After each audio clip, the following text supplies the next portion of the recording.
I'm Sister Phyllis McCracken, a Sister of St. Joseph of Northwestern Pennsylvania.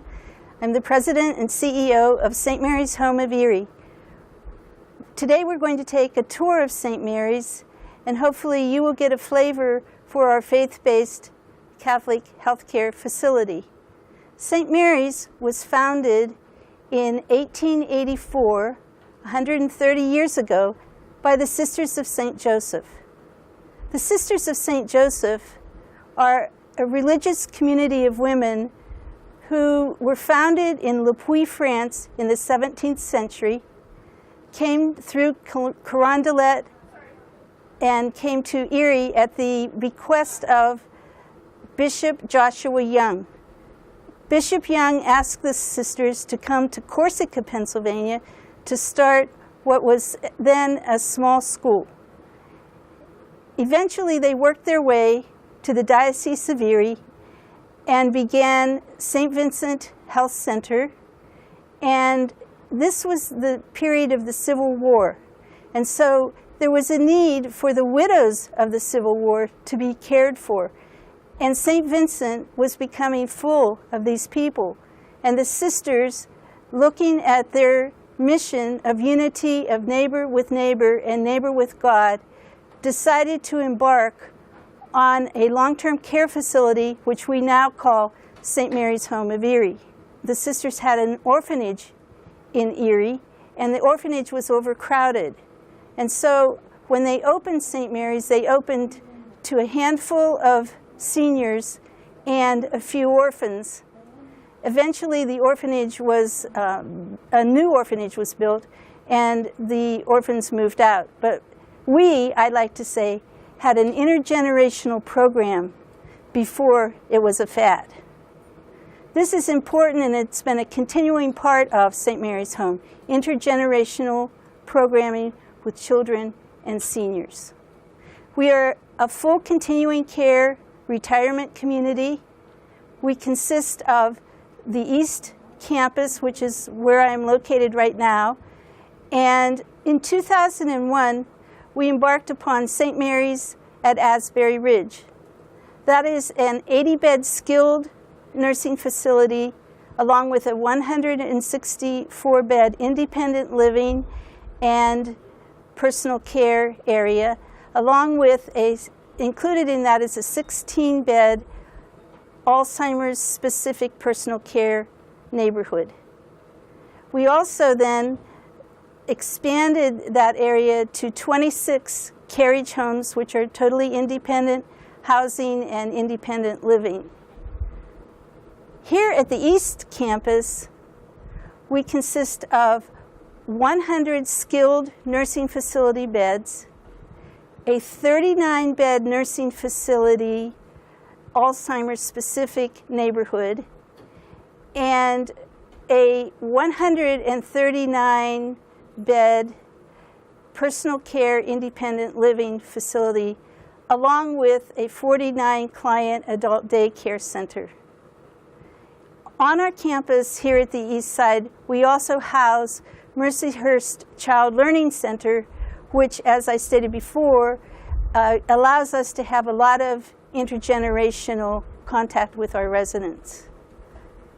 Here at the East Side, in this area that we're in right now, we have a lounge area. It's our welcoming area, and oftentimes our residents come to sit here and read the paper, talk with our visitors.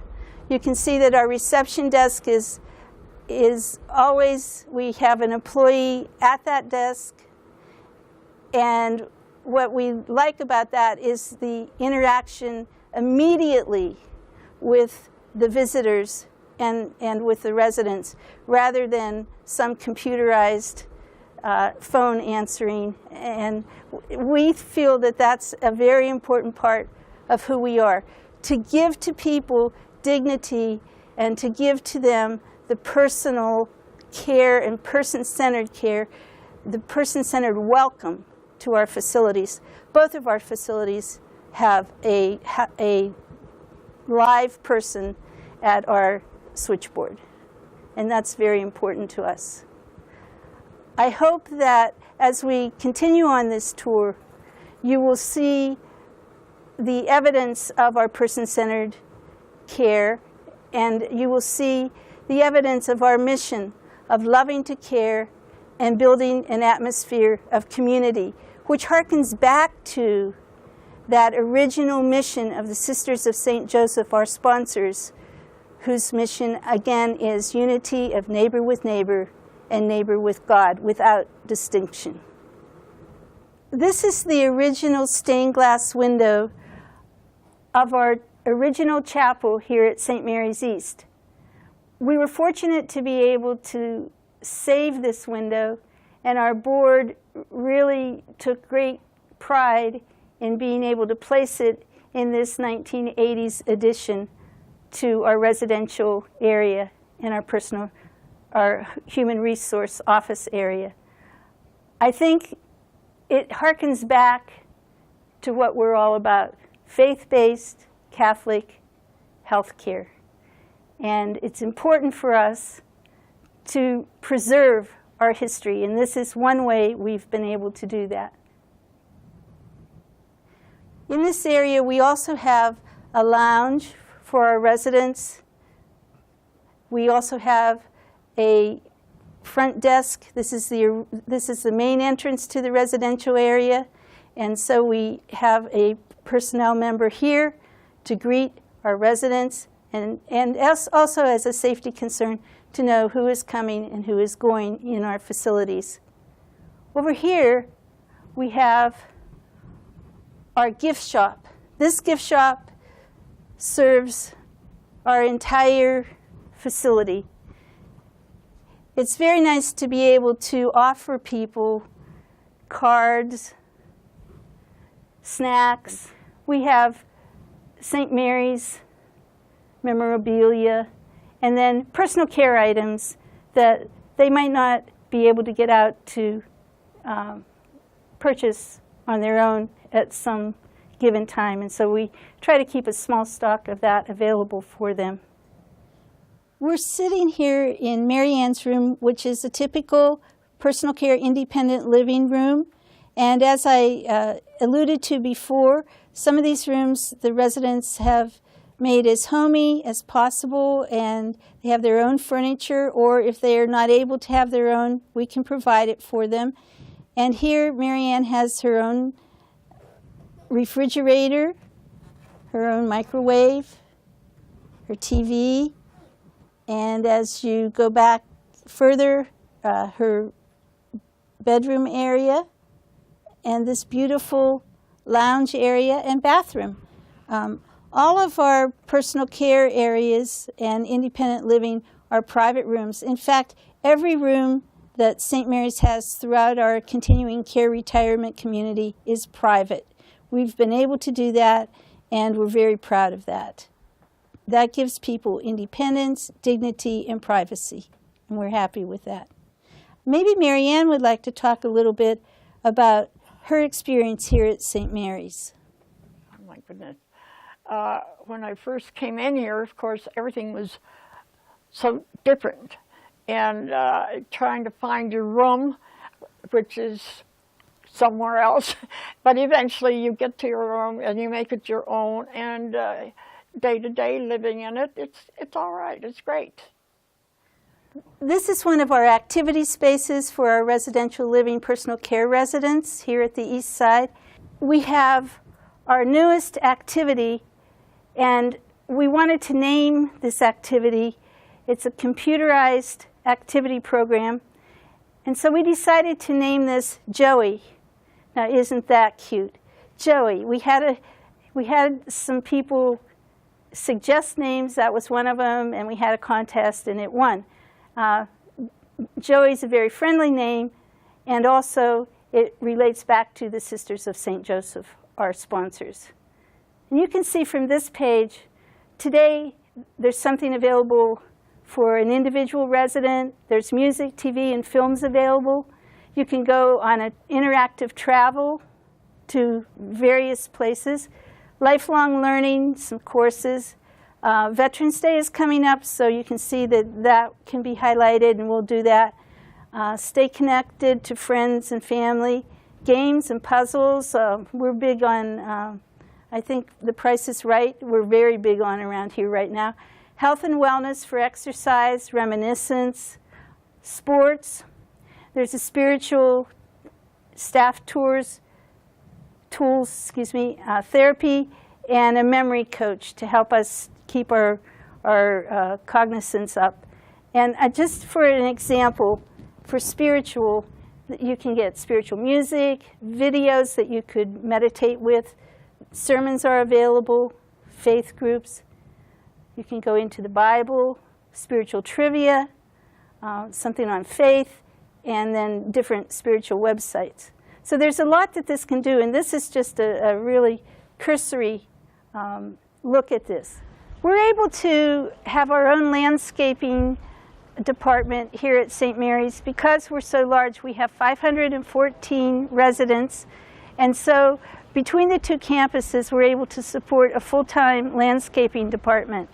And you can see in these beautiful interior courtyards that the landscaping is very important to us, but also to our residents. And our head landscaper is able to have a gardening club that he's developed at both campuses, where he meets with the residents and they study different plants and different landscaping, and it's turned into a very vibrant activity for both of them and all of them. We're very proud to be able to have these spaces. Again, we like to keep our residents within our walls, so this is important, and we've really made a true effort to develop these areas for our residents. This is our residential dining area. As you can see, it's set up to be restaurant style. People are served, we have a menu, they can choose from 2 or 3 entrees and different vegetables, and they can be here 3 times a day. We can offer them a salad bar over here, a full salad bar. We decorate it for different themes according to the time of year. And again, people are served by servers so that they don't have to go pick up their food, but they can choose from the menu. And that's important for us for resident choice and person-centered care. We're standing in the courtyard of our residential living dining room that we just were in. And as we looked to the back here, you'll see our grotto. That grotto is, I believe, from the original time of St. Mary's beginnings. And it's very important to who St. Mary's is. It's one of our landmarks. And so when you see the building behind it, which is a new portion that we added in 2010 in order to make all private rooms in our skilled nursing facility, it was important to us that we preserve the grotto in its totality. This was a very difficult thing for the contractors to do. You can see how close that building is to the grotto.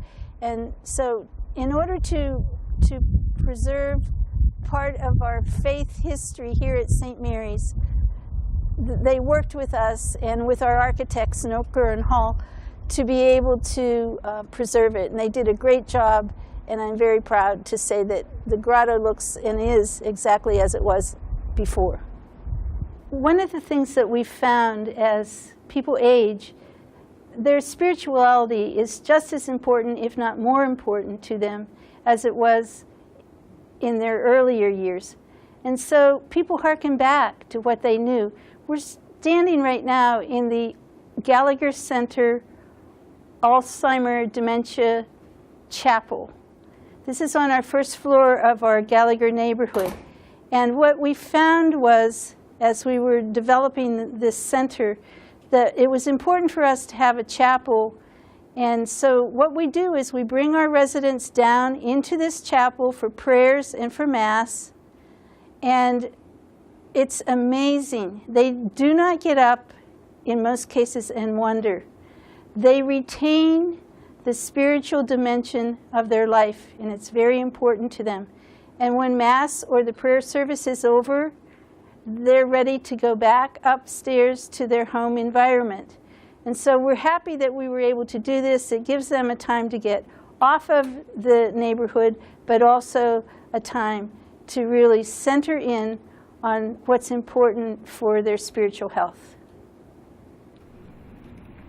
We're currently in our Gallagher Center, which is a dementia neighborhood, and I'm going to turn this over to Cheryl Truitt, our administrator of St. Mary's East and a former director of the Gallagher Center, for further information on this service. Hi, on behalf of St. Mary's Home, I want to welcome you to the Gallagher Center, which is our dementia unit. The unique thing about the Gallagher Center, it was built in 1991. It's a freestanding dementia center, which at the time was unheard of. The special premise with that is associated with Alzheimer's disease and various dementias are behaviors.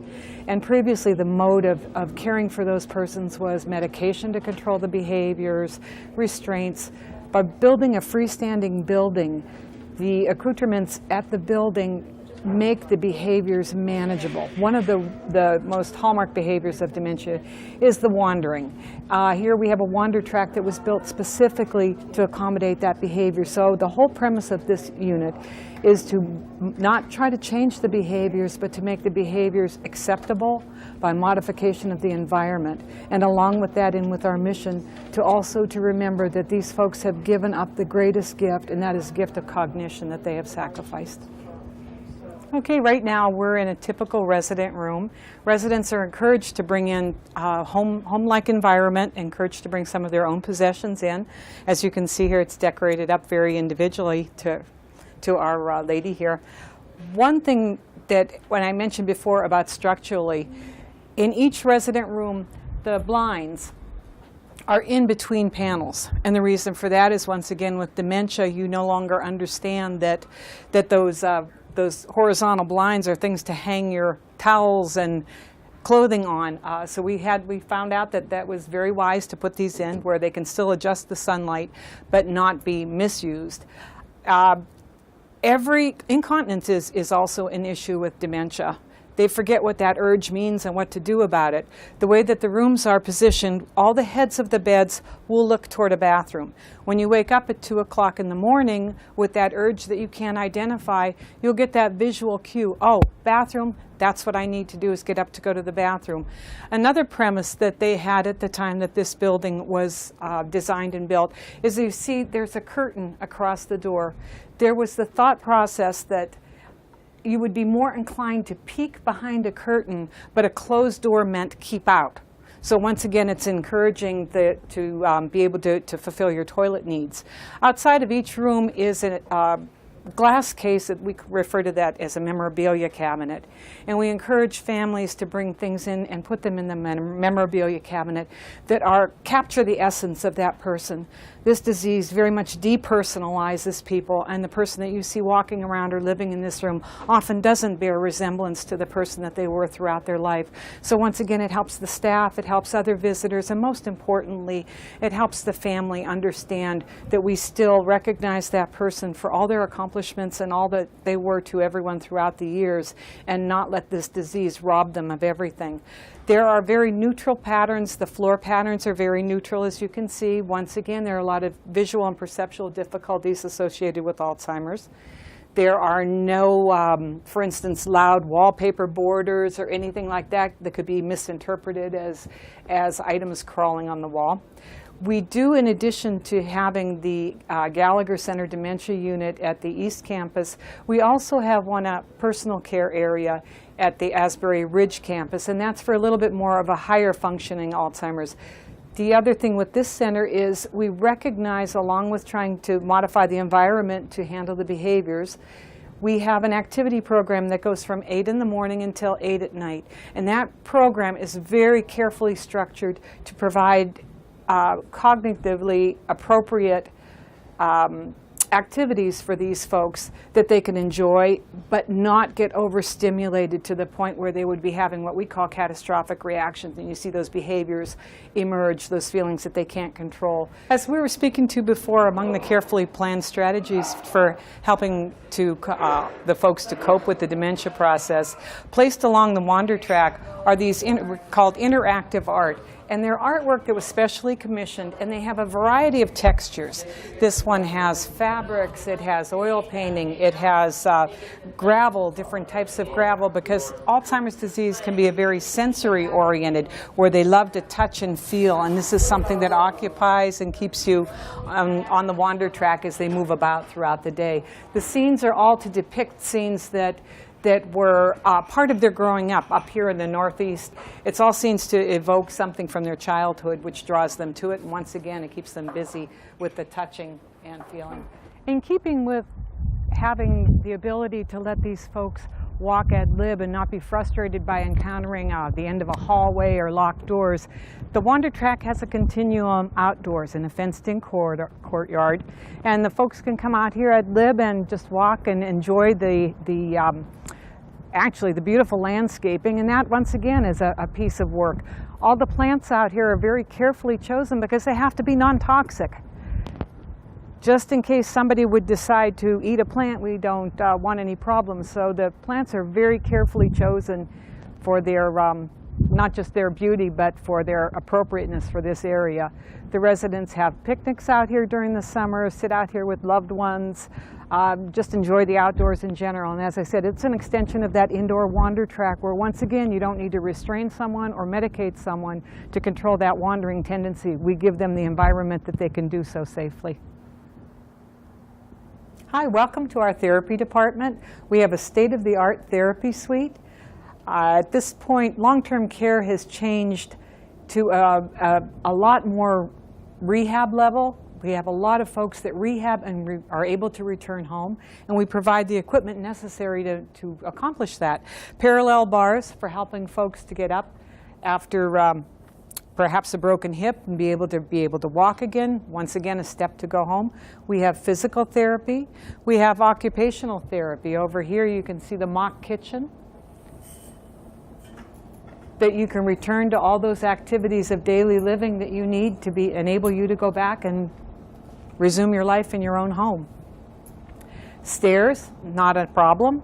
We can also practice stairs here if you have stairs in your home. So in addition to physical therapy, occupational therapy, we also have speech therapy. Speech therapy, I think, it's commonly thought of in the public as you think of the person with the lisp, and that's not so. Speech therapy focuses very heavily on swallowing deficits in older folks, as well as in cognitive measures, giving them skills that enable them to use their cognition to its highest level and overcome small speed bumps. It provides a beautiful space here. We can see straight over to Lake Erie, so I personally always say that I could get on an exercise bike here and ride all day long. We're now in our resident dining room, which we refer to as the country kitchen on one of our skilled units. The unique thing about this dining room is that it has a kitchenette here, and the food is served and prepared in this kitchenette to allow the residents, just like a home-like environment, that you can smell things as they're cooking. Once again, and going with the home theme, you can choose what you want. We have menus from a very sophisticated computerized menu that caters to the various disease processes. Say, for instance, you're on a diet that restricts your sugar because of your diabetes. Your diet ticket will only show what you can have on your diet. So there's no saying to your server, I want this, and your server saying, oh, I'm sorry, Mary, you can't have that. That's not in your diet. You can only see and be offered foods that you actually can have, which is a wide variety. Additionally, we have in this kitchen what we call the beverage bar. And this is open 24/7 for families. What's the first thing you do when you have someone visit you at home? Would you like something to eat? Would you like something to drink? So the families and the residents can come here. They can have a cup of coffee, a cup of tea, juice, offer the grandkids, whatever, to give, once again, that home-like environment. All the meals are served very much restaurant style. You choose what you want. Your server brings it to the table. You want more, you can have more. So it's very accommodating, and as I said, it's very sensory pleasing with the odors that you can smell what you're going to cook. Nothing like smelling that apple pie before it hits that table.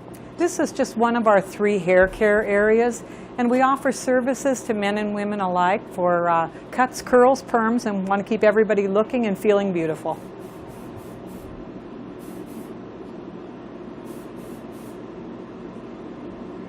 We're now in one of our resident rooms in the skilled unit. All of our rooms in the skilled units, which we do both rehab as well as long-term care, they're all private rooms. They're provided with bed, recliner, light, wardrobe, once again encouraging the families to bring in items of their own to make it private and personalized and to their comfort level. The unique thing that we did when the reconstruction went through with this building was the bathrooms were all, of course everyone has a private bathroom, but in each bathroom there is a European shower, so no longer down the long-term care ride down the hall in a wheelchair to go to the shower, the community shower room. You can shower in the comfort of your own room. Flat screen TVs are available in all of the rooms, as well as computer access and telephones.